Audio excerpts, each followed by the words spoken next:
Com sobra de futebol em campo, hein? Os titulares do Grêmio estão sobrando em campo.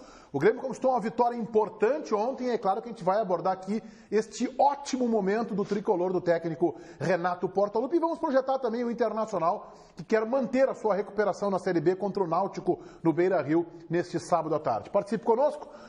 No band.com.br/es você também vê o nosso programa e no WhatsApp 992241220 992241220. Mande seu recado, critique o Ribeiro Neto, mande seu vídeo, critique o Ribeiro Neto, mande a sua sugestão, critique também o Ribeiro Neto. Participe conosco, 992241220, o WhatsApp dos donos da bola. Diga lá, João Batista Filho, na Central Band do Esporte, boa tarde. Tudo bem, Meneghetti? Bem-vindo de volta às férias e eu começo falando sobre a equipe do Internacional, que agora há pouco o STJD lançou um edital convocando para terça-feira às 15 horas o julgamento do caso dos e-mails adulterados, ou supostamente adulterados, enfim, do caso Vitor Ramos. O Inter foi enquadrado em 2 artigos. Está aí o edital. O artigo 61 do Código Disciplinar da FIFA e esse artigo, sim, prevê pena de suspensão da equipe em caso sendo comprovada a situação, a falsificação ou uso de um documento falsificado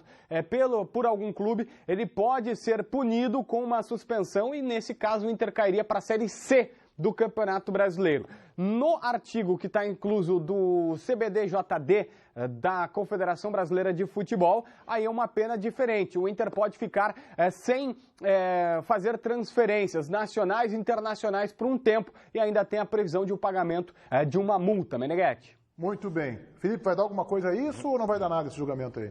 Sinceramente, eu acho que vai dar no máximo uma multa. Acho que é difícil o STJD e a CBF excluir o Inter da competição. Ribeiro. Eu acho que podem pegar o Inter para Cristo, tá? E esse é o meu medo, porque o Inter brigou com quem vai julgá-lo. É isso aí. Daniel. Eu acho que vai ficar na multa, eu concordo com o Felipe. O Grêmio está sobrando em campo, nós já voltamos aqui com os donos da bola para analisar esta goleada do Grêmio, que mais do que a goleada, mostrou um futebol exuberante. Quem nos conta a história de Grêmio e Chapecoense é a nossa colega da Band Chapecó, Elisandra Vissotto. Numa noite fria em Chapecó, o Verdão do Oeste Catarinense queria o resultado positivo para se manter na liderança. Mas foi Michel com esse chute de longe que abriu o placar para os visitantes, encobrindo o goleiro Jandrei. Nesta cobrança de falta de Luan, Michel fez o segundo. Na sequência, Luiz Antônio descontou para a Chapecoense. No segundo tempo, depois de um passe de Pedro Rocha, Everton, por cobertura, fez o terceiro para o Grêmio.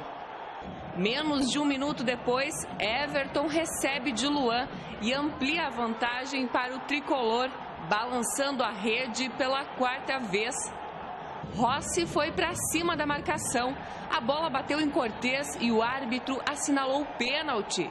Reinaldo cobrou e marcou o segundo para a Chape. Everton fez mais um para o time gaúcho, 5-2. Neste lance, Rossi cruzou para Arthur Caíque, que descontou para o time catarinense. Mas o Grêmio queria mais e Luan balançou a rede mais uma vez. Fim de partida na Arena Condá, Chapecoense 3, Grêmio 6. Em uma noite em que a defesa da Chapecoense não deu muito certo, o que prevaleceu aqui na Arena Condá foi o ataque do Grêmio. E quem saiu comemorando foram os torcedores do Rio Grande do Sul. Nós enfrentamos uma grande equipe, ela está fazendo uma grande campanha no Campeonato Brasileiro. Nós tomamos 3 gols, vamos analisar de que maneira nós tomamos esses 3 gols, mas somos eficientes, fizemos 6, então demonstra que as duas equipes jogam para frente, jogam em busca do gol. A minha equipe sempre joga assim, seja em Porto Alegre, seja fora, o Grêmio busca sempre o gol, e hoje nós fizemos 6 gols. Então a gente conversa mesmo nas vitórias, a gente procura ver o que a gente fez de certo, procura corrigir o que a gente fez de errado, mas isso é papo lá para o final de semana, na hora do vídeo, eu converso com eles e procuro corrigir isso.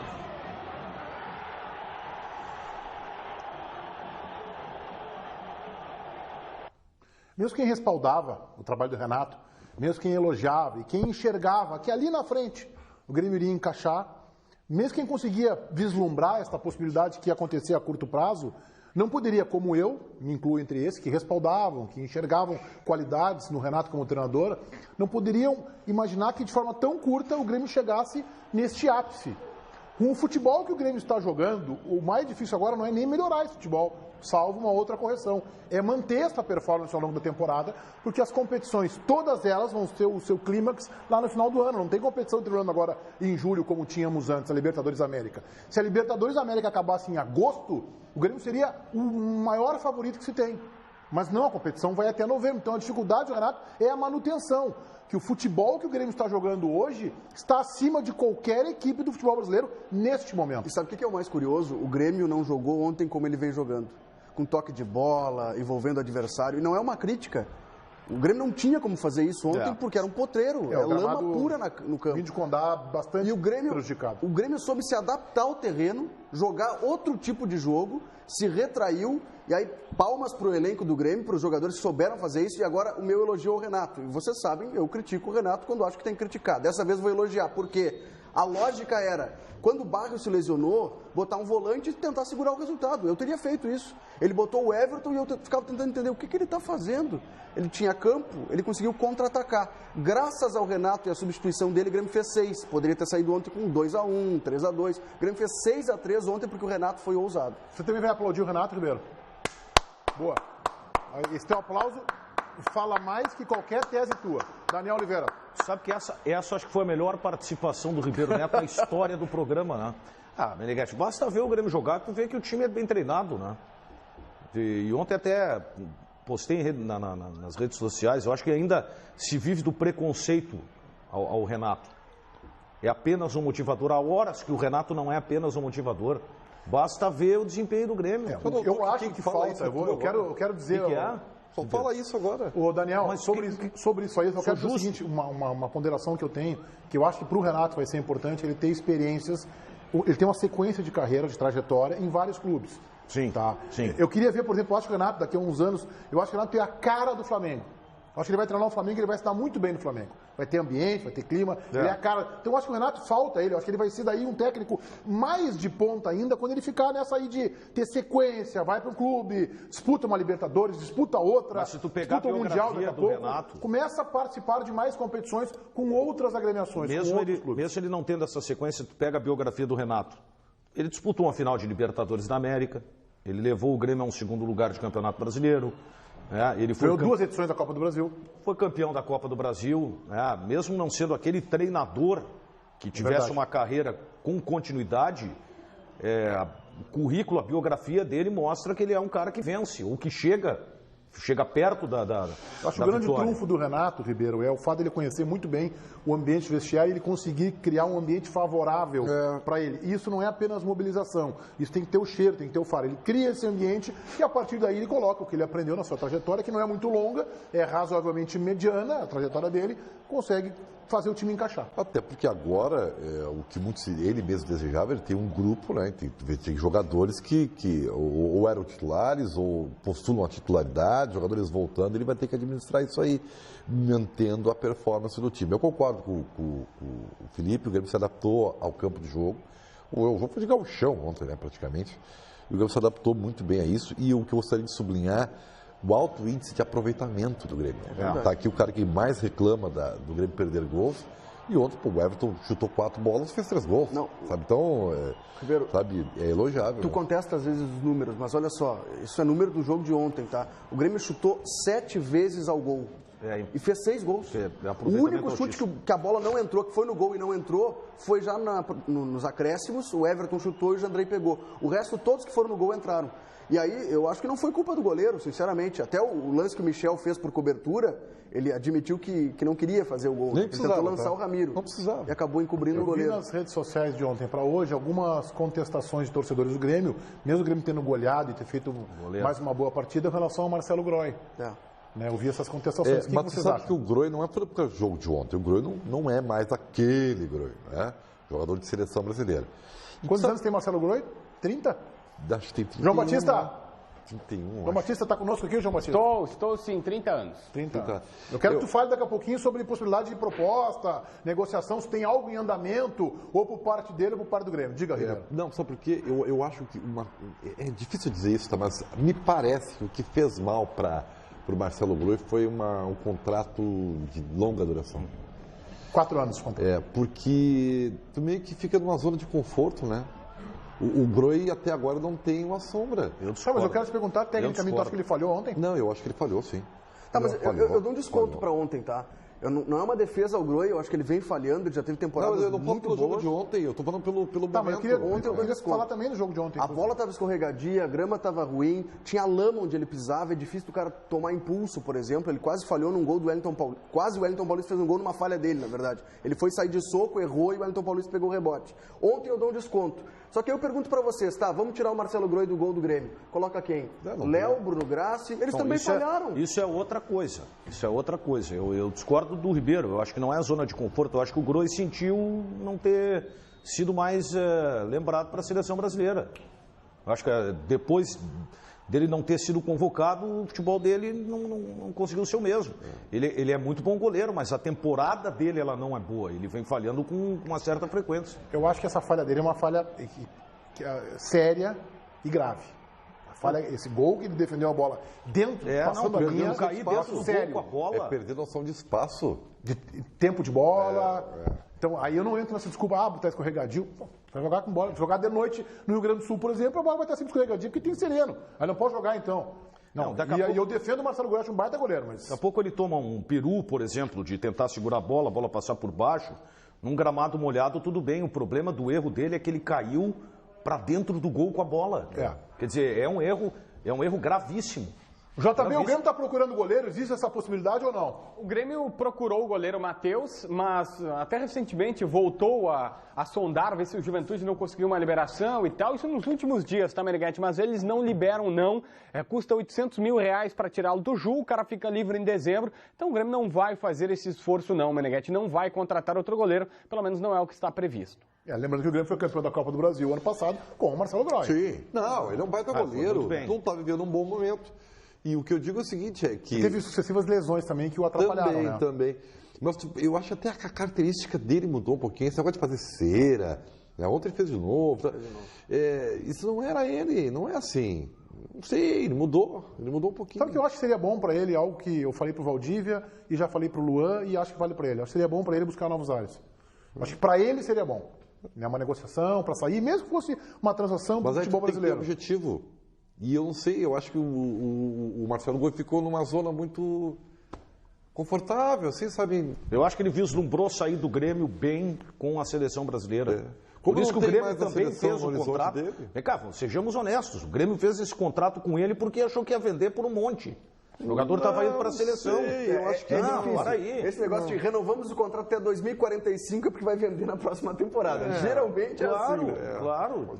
Nós já temos aí no nosso WhatsApp dos Donos da Bola um recado de um telespectador. Vamos rodar agora. Amigos do Donos da Bola, eu queria deixar uma questão sobre o grupo do Grêmio, grupo de jogadores. Muito se falava no começo do ano que Flamengo, Palmeiras e Atlético Mineiro tinham os melhores elencos do país. Mas no começo do ano, quem era o Arthur, quem era Michel, quem era Léo Moura ou Bruno Cortez, ou até mesmo o Lucas Barrios, que vem em uma fase do Palmeiras. Então eu gostaria de perguntar para você se hoje a gente pode avaliar o elenco do Grêmio diferente do começo do ano, se a gente pode somar ele a esses melhores elencos do país. Um abraço a todos. Alexandre Rossi, de Porto Alegre. Alexandre, com todo respeito, Alexandre, eu não me incluo entre aqueles que criticavam o grupo do Grêmio. Não que eu colocasse o grupo no papel, na teoria, como o melhor do país. Não é isso.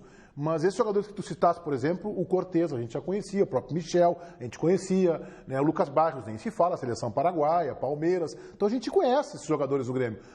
Realmente, o Arthur surgiu agora. Entrou agora. Esse está entre os jogadores que acabaram surgindo. O Ramiro, a gente já conhece, pelo fino da bola que está jogando. Então, não há novidade. O Grêmio está entre os 3 ou 4 aí. Acho que o Flamengo está se reforçando e bem.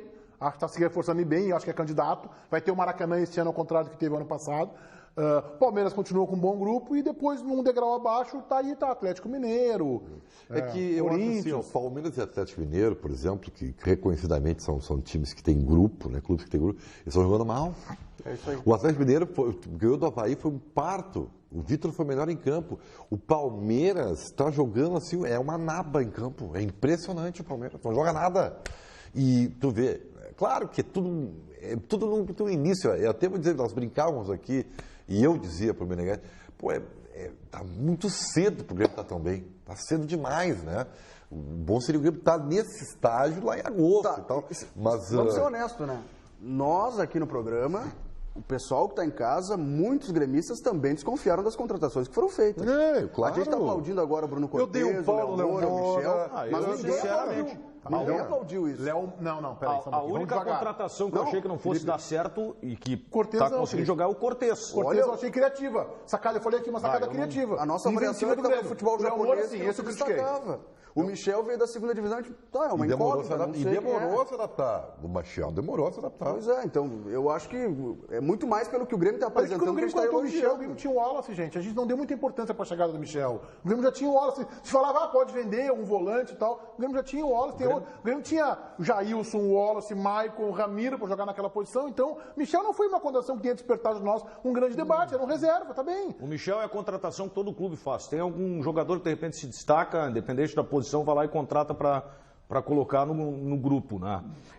Me parece assim, o Grêmio tem um grupo muito bom. O grupo do Grêmio parece que também que superou as expectativas. Mas por que superou as expectativas? Pelo trabalho do treinador. Quem entra num time organizado, por consequência, seu futebol cresce. Então, na verdade, é o seguinte, o grupo do Grêmio hoje ele ganhou esse status diferente do começo do ano, porque a gente está vendo na prática um futebol de organização e um futebol de evolução. Eu queria que o JB apresentasse para nós o material que ele tem ali sobre o ataque do Grêmio, os gols do Grêmio marcados nas competições deste ano, JB. Porque eu e o Paulo Pires, a gente descobriu um grande ponto forte do tricolor. E não é a defesa, o Marcelo Groi, o Kahneman, o Jeromel, como todo mundo fica elogiando. Na realidade, é o ataque. Nós pegamos as competições que realmente importam, com todo respeito ao gauchão. Meneghete, tem o gráfico aí na tela. Nos 5 jogos até agora do Campeonato Brasileiro, nos 6 jogos da fase de grupos da Libertadores e nos 2 da Copa do Brasil, o Grêmio tem 35 gols marcados. Isso vai dar uma média de 2,7, vamos arredondar, 2,7 gols marcados por partida de média. 35 gols nas competições que realmente importam. O Grêmio é o melhor ataque do Campeonato Brasileiro, Meneghete. Por isso que eu sempre defendi aqui, na contramão de quem acha que o Grêmio erra muitos gols, que todos erram gols. O Internacional erra muito gol. Parece que o Nico Lopes, hoje eu vi quem é que estava lá no Beira-Rio hoje? O Ravazoli? Salzano. Falando que o Nico Lopes é um treinamento extra classe. O Bruno Ravazoli que fez essa consideração, que acompanhou o treino ontem, e hoje tarde. Ah, foi ontem? Foi no treinamento de ontem. O Salzano hoje eu vi reproduzindo na Rádio Bandeirantes. Isso. Então, assim, todos erram. Todos os clubes brasileiros estão errando gols demais. Não é um problema do Grêmio especificamente, é um problema dos jogadores do futebol brasileiro, que estão errando demais. Então não me assustavam os erros do Everton, do Luan, do Pedro Rocha. Às vezes o Pedro Rocha abusa um pouquinho, às vezes o Luan também erra uma finalização fácil, mas está numa média do futebol brasileiro. Nunca me chamou a atenção isso, Ribeiro Neto. Ontem fugiu da curva. Ontem sim. Sim, ontem, vou dizer, ontem foi demais. Foi uma coisa fantástica. Mas a média do Grêmio, o jogo de ontem contribuiu para aumentar a média. Mas o Grêmio já tinha uma média alta. Não, tá o bem. Grêmio, acho que estava com uma média de 2. Beleza que está melhorando, mas a deficiência não era nem nós. O próprio Renato admitia isso, Meneghete. Mas não é o Grêmio que tem problema de finalização. O Grêmio criava têm. muito e perdia muito gol. Mas aí tu pega O Internacional na final contra o Novo Hamburgo empilhou chance nos 2 segundos tempos do Beira-Rio e do Centenário em Caxias. Por isso perdeu o título também. Então não é um problema do Grêmio específico esse. Não é do Luan, do Everton e do Pedro Rocha. também perde muito. Que bom que ele fez um bom treinamento. Pega a média do centroavante do Grêmio, por exemplo, é 1 gol por jogo. O Lucas Barrios. Estava assim a média dele. Então, quer dizer, ofensivamente, claro que os números do Grêmio melhoraram muito ontem. Mas o Grêmio está sendo um time que o grande Celso Roth gosta de falar, de um time equilibrado. O Grêmio hoje ele tem o ataque mais positivo e o Grêmio tem o melhor saldo de gols. Então é um time que é bem equilibrado, defensivamente e ofensivamente. Né? O Inter do Rote não dá ano para passado... separar, pegar só o aspecto do ataque do Grêmio. Tu tem que levar em consideração também a defesa. O Inter do Rote ano passado foi tão equilibrado que caiu, né? Acabou caindo. A dupla de zaga do Grêmio titular não sofreu gols no Campeonato Brasileiro. Ontem o Jeromel não jogou. É verdade. E contra o Sport Recife também não jogou. Tomou gols. E eu não fico só no elogio ao Jeromel, que está citando ele porque ele não jogou ontem, porque eu acho o Kahneman um zagueiro claro que acima da média. Mas eles se complementam, né? E acho uma grande injustiça, como eu achava que se cometia com o D'Alessandro, de não jogar quando estava no seu ápice na seleção da Argentina, de não estar ao menos no grupo, na minha opinião seria titular, o Kahneman não está jogando na seleção da Argentina. É um crime que se faz com esse jogador. Mas é bom pro Grêmio. Claro que é bom pro Grêmio, mas eu não posso com isso mudar a minha opinião, né? Tudo bem. Eu tenho que achar aquilo que eu acho sobre futebol, não vou mudar porque é bom pro Inter, é bom pro Grêmio. Eu acho que o Kahneman tem que estar na seleção argentina, um jogador assim, joga melhor qualquer daqueles zagueiros que está lá. Tem mais um recado aí via o WhatsApp do Donos da Bola, vamos colocar. Michel fez o segundo. E aí, Donos da Bola? Aqui, vendo Donos da Bola ao vivo. Minha pergunta vai para a bancada aí. O que vai fazer quando o Miller Bolanhos e o Douglas voltar? Se o time desse jeito já tá voando e quando tiver o Miller Bolanhos de volta, o Douglas, como é que vai ficar? Um abração para todo mundo aí. Parem de pegar no pé do Ribeiro Neto. Ô JB, quando é que voltam os jogadores? O Douglas é um pouco mais na frente e o Bolanhos. O Douglas espera mais uns 4 meses, aí no final do Campeonato Brasileiro, quem sabe na reta final. O Miller Bolanhos, sim, ele já até estava cotado para viajar para Chapecó, mas o pessoal resolveu segurar. E digo mais, Meneghete, já emendo uma outra informação, tá? O Lucas Barrios e o lateral direito Léo Moura saíram com lesões musculares. Hoje, na chegada em Porto Alegre, nós saberemos o grau desta lesão. Os jogadores devem fazer um exame de imagem. E aí se sabe o tamanho da lesão do Barrios e do Léo Moura. Mas justamente por essa lesão do Barrios, que não joga já na segunda-feira, isso está descartado pelo técnico Renato Portaluppi, o Miller Bolanhos na segunda deve estar de volta já à disposição do treinador e aí revezando naquela situação, revezando com o Luan no ataque gremista. O Grêmio tem tempo para a competição eliminatória, a Copa do Brasil, o jogo com o Atlético, se não me engano, dia 28, primeiro jogo, né? Então não tem tempo para recuperar esses jogadores. Não, e aí mais um motivo para a gente elogiar o Renato, né? Porque eu achei que ele ia devolver o Maicon Edilson no carteiraço. São campeões, vão voltar para o time. Não, manteve o time que está ganhando. Maicon e Edilson entrando aos poucos, agora tu perde o Léo Moura, tem o Edilson, daqui a pouco o Maicon vai voltar. E respondendo a pergunta do telespectador, vai acontecer o mesmo com o Bolanhos e com o Douglas. dizer, para não pegarem no meu pé, como ele falou, ele pediu. Não o Ribeiro, onde é que vai jogar o Bolanhos nesse time do Grêmio, na tua opinião? No banco, claro. Acho que ele é bancário. Hoje é... Não, no lugar do Barrios. Não. Então tá. Confirmando a lesão do Barrios, aí tu tá... Não, estou falando com todos à disposição. Hoje tá arrumadinho o time do Grêmio. Tá arrumadinho. Muito bem, olha só, um fato quase raro está acontecendo na Série B do Campeonato Brasileiro. Nós já estamos na 6ª rodada e o Inter ainda não venceu em casa.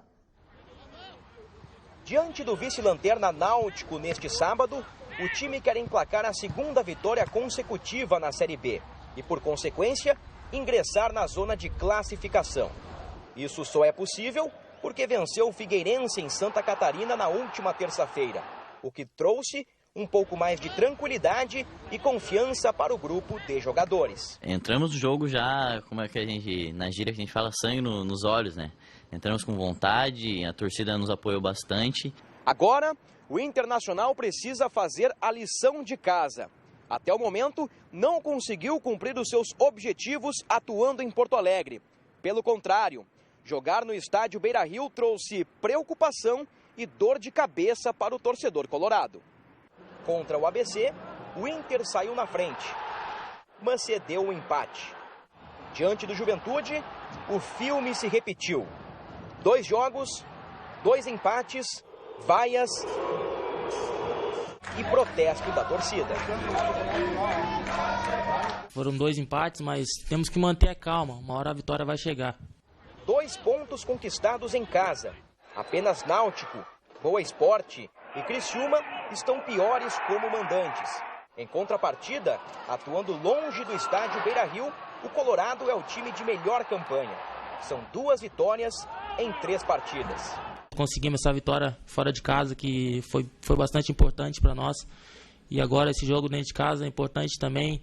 Manter esse ritmo que foi dado lá contra o Figueirense. A direção disponibilizou para os sócios um lote promocional, com ingressos a R$10. Mais de 30 mil pessoas são esperadas contra o Náutico. Uma vitória em casa pode recolocar o Inter no G4. dependendo da combinação de resultados, até mesmo na liderança. Temos que se impor desde o começo, temos que buscar a vitória sempre e respeitando eles, fazendo gol, ganhando o jogo. Com o retorno de titulares importantes, entre eles D'Alessandro e Edenilson, que será improvisado na lateral direita, o Inter busca cumprir os seus objetivos para tirar uma nota 10 no tema de casa. Ô JB, eu quero saber do time do Internacional, porque parece que tem novidade do Guto para pegar o Náutico amanhã às 4h30 no Beira-Rio, né? Tem várias modificações do treinador. Primeiro que o Cuesta, Vitor Cuesta, para por 20 dias. Tem uma lesão muscular na coxa esquerda. Ele já seria preservado nessa partida por dores musculares, mas não aguentou, arrebentou. Então, Danilo Silva e Léo Ortiz na zaga. Aliás, o time com Danilo Fernandes. Na lateral direita, Edenilson. Ele até não queria jogar muito por ali, mas vai ter que jogar. Na dupla de zaga, o Léo Ortiz e o Danilo Silva. Na esquerda, o Wendel. O meio de campo com Dourado e Fabinho. À frente, Potker por um lado. D'Alessandro centralizado, numa função que ele fazia lá atrás quando chegou no Inter, armando o jogo. E na ponta esquerda, o Carlos. O ataque será composto pelo Nico Lopes. O treino de hoje foi fechado na sua parte final, mas esse foi o time, Meneghetti. Só um seguinte, me explica a situação do William. O William... Dia 30, o William tem que se apresentar no Wolfsburg da Alemanha. Então, sabendo disso, o Guto Ferreira, quando chegou, disse, olha, eu não vou ter o cara aqui para o restante da temporada, preciso formar um lateral, preciso achar alguém. Aí ele tem o Danilo Silva improvisado, o Edenilson improvisado, tem o Cláudio Vinck no time B, o Ceará que está treinando, está normal, o Alemão que está voltando de lesão e o Júnior. São 7 opções. Tá bem, tá entendido. Fala, Ribeiro. Não, sabe que o filme que nós vamos ver amanhã é o mesmo de sempre, né? É o Inter como protagonista do jogo contra um time retrancado. Então, eu imagino que o Guto já saiba disso, né? E esteja treinando para ter alternativas para tentar abrir esse flanco. O D'Alessandro centralizado normalmente não dá certo, tá? Só tem uma chance de ele se jogar centralizado 2 passos para trás. Ele tem que pegar o campo de frente. Isso aqui eu estou batendo na tela há horas para vocês, né? Tem que pegar o campo de frente. Para ele visualizar, abrir o jogo, né? Abrir o time, jogar pelos flancos e tudo mais. E eu vi um treinamento esses dias do Internacional que era assim, era o Dourado posicionado, o D'Alessandro vinha quase na linha do volante para buscar a bola e distribuir o jogo pelos lados do campo para o Inter conseguir entrar na área. E automaticamente a defesa posicionada com o Edenilson de lateral direito. E eu estou tentando entender essa improvisação, que já foi feita pelo Tite no Corinthians, lá em 2011, 12. Eu acho que o Guto está preocupado com os gols que o Inter vem sofrendo nas costas do lateral. Acho que a ideia dele é o Edenilson, um jogador mais posicionado. Tem que se preocupar. O Júnior sobe muito, o Ceará às vezes não tem essa intensidade e o Alemão está voltando de lesão. Então, estou tentando pensar com a cabeça do Guto Ferreira. O Edenilson consegue fazer esse vai e vem, tem explosão muscular e vai conseguir resguardar. O João, a opção pelo Carlos na esquerda, na linha do 4-2-3-1, né? O Carlos não é ponteiro esquerdo, mas nessa linha de 3 fica para a esquerda, em detrimento ao Cirino, é a opção. O Cirino poderia ter condição de jogar, é isso? Teria condições, Meneghetti, mas ele também volta de lesão. O Cirino acabou tendo uma dor no calcanhar e, portanto, ficou de fora desta última partida em Florianópolis. Está treinando, está à disposição, mas o Guto Ferreira chegou a dizer para a gente o seguinte, que ele quer ver quem que ele tem no time, quem que ele quer que ele tenha à disposição, então eu imagino que ele vai dar uma chance para o Carlos para tentar ver se o Carlos prova seu valor. Que foi muito mal o Carlos em Florianópolis contra o Figueirense. Na partida horrorosa. Eu entendi a substituição que fez o Guto. Eu entendi. Ele tirou o Brenner e preservou o Carlos no intervalo. Eu acho que ele deveria ter feito o contrário, que ele quis manter velocidade. Ele botou o Potker próximo da área e ele quis ter velocidade para chegar na frente no contra-ataque. Acabou conseguindo uma vitória, sim. Mas a partida do Carlos, meu Deus do céu, estava perdido em campo. O que é isso, Daniel? O que houve, Daniel? Estou lendo a Bíblia, né? Ué, por quê? Não, sem Vitor Cuesta e sem o William, com possibilidade de Léo Ortiz e Danilo Silva, tem que rezar, né, velho? Contra o Náutico. O adversário é o Náutico, que não ganhou ainda na Série B. Eu vou dizer o seguinte... O Internacional não ganhou do ABC, né? Mas não, agora o Internacional... Não, o ABC é melhor que o Náutico. Eu vou esquecer tudo que aconteceu. O Náutico tem a pior defesa do campeonato. Eu vou esquecer tudo que aconteceu para trás. Não sei. Né? E a partir de agora vai vir a agenda positiva para o Internacional. Né? A vitória sobre o Figueirense foi emblemática. E agora eu tenho certeza que contra o Náutico o Internacional realiza a sua primeira vitória dentro de casa. Eu acho que não é nesse jogo que a tua Bíblia vai ser necessária, Daniel Oliveira. É nesse jogo. Embora a saída do Cuesta seja preocupante. Não, ela é preocupante. E o Léo Ortiz não faz uma temporada boa. Ele teria um jogador que não está pronto, né? Tá claro isso. E o Danilo Silva também não está pronto para a zaga, né? Eu não gostei das atuações dele. Embora seja um jogador experiente, tem que ter um pouco mais de ritmo. Eu acho que é um problema. A sorte é que o Internacional enfrenta um time que é ruim. O time do Náutico. É muito ruim. E ao contrário do Ribeiro, eu não vou esperar o Náutico tão fechadinho, não. Porque o Náutico, na verdade, tem uma defesa que vaza horrores. Então, o time vai ter que jogar um pouco, né? Vamos ver mais um WhatsApp e mais uma mensagem dos nossos telespectadores. Vamos lá. Amigos donos da bola, meu nome é Ricardo, de São Lourenço do Sul, aqui na Zona Sul. Quero mandar um abraço para todo o pessoal aí da bancada do Donos da Bola. E queria perguntar para vocês o seguinte: será que tem possibilidade do Juan atuar junto com o D'Alessandro no meio-campo? Valeu, um abraço. Felipe, tem possibilidade ou não? Acho que só emergencial no decorrer do jogo. Para agora, né? Não deve iniciar como titular contra o Náutico. O Dogo entrou bem, com personalidade lá, mas calma, né? Vamos ter que ser com calma. O Juan tem que ser trabalhado para ser o substituto do D'Alessandro, não para atuar ao lado dele. Acho. Bom, mas o Internacional trouxe um outro jogador para substituir o D'Alessandro, né, JB, em situações emergenciais, né? Alex Santana, Meneghetti, é um meia de 22 anos, formado na base do clube, já rodou pelo interior de São Paulo, estava atualmente no Paraná. Na real, lá no Paraná, ele teve grande destaque jogando como um volante pela esquerda, mas aquele sistema de trio no meio-campo que ele saía bastante. Então o Inter observou, gostou do jogador, trouxe o Alex Santana, ele já está treinando com o grupo principal do Internacional. Contra o Náutico? Ele deve ser relacionado. A gente acabou de pedir até para a assessoria de imprensa, os jogadores que estão na concentração, eles não nos colocaram ainda quais atletas. Quem seguramente vai ficar é o Juan, outro meia da base, está há 6 anos no Internacional, é do mesmo empresário do Sacha, o Augusto Nogueira, um cara que tem boas ideias e que orienta bem seus jogadores, e ele é um meia, considerado o melhor meia armador que se tem na base, o Juan, de 20 anos. Muito bem, tem que saber se o Alex Santana joga mais que o Juan. Tem que saber se valeu a pena repatriar o Alex Santana, tirar do Paraná Clube, se ele joga mais que o Juan. É isso que eu quero saber. E aí a gente vai ter que ver em que momento está o Alex Santana. Diga lá, Daniel Oliveira. Olha, meu amigo, o recado é para você que não anda muito bem, não, na sua relação a dois. Você está defendendo e caindo com a bola dentro do gol. Tem alguma coisa errada, não é, Luciana? É isso aí, olha, gente, vamos esquecer o passado, tá? A sua vida a partir de agora vai ser diferente, nova, cheia de vontade, desejo e disposição. Você precisa, para isso, do Ativo. Ele age vários dias no seu organismo para você aproveitar muito mais. Como o final de semana tá aí, toma hoje, essa chuvinha, aproveita sábado, domingo, segunda, entendeu? Você vai ter muito mais criatividade, muito mais potencial na hora H para surpreender a sua parceira. Então aproveita para ligar agora e fazer aquilo que você nunca fez e ter todo o apoio do Ativo no 30810700. Vamos fazer uma promoção de sexta-feira super especial. Tá valendo, é tem o as 5 último vantagens. dia. É o último dia das 5 vantagens do Ativo. Então vai ligando agora. Super desconto, um parcelamento, gente. Só daqui 45 dias você começa a pagar. A entrega é grátis e sigilosa. Se você está no trabalho, pode pedir que ninguém vai ficar sabendo que você está recebendo. E o melhor nessa semana, você escolhe o seu presente. E são fantásticos, né, Daniel? Muitas opções. Agora é só você ligar no 30810700. Tem que dizer que está assistindo os Donos da Bola para participar da promoção. Ativo é você ali com pique, energia, 100% presente, confiante na hora H.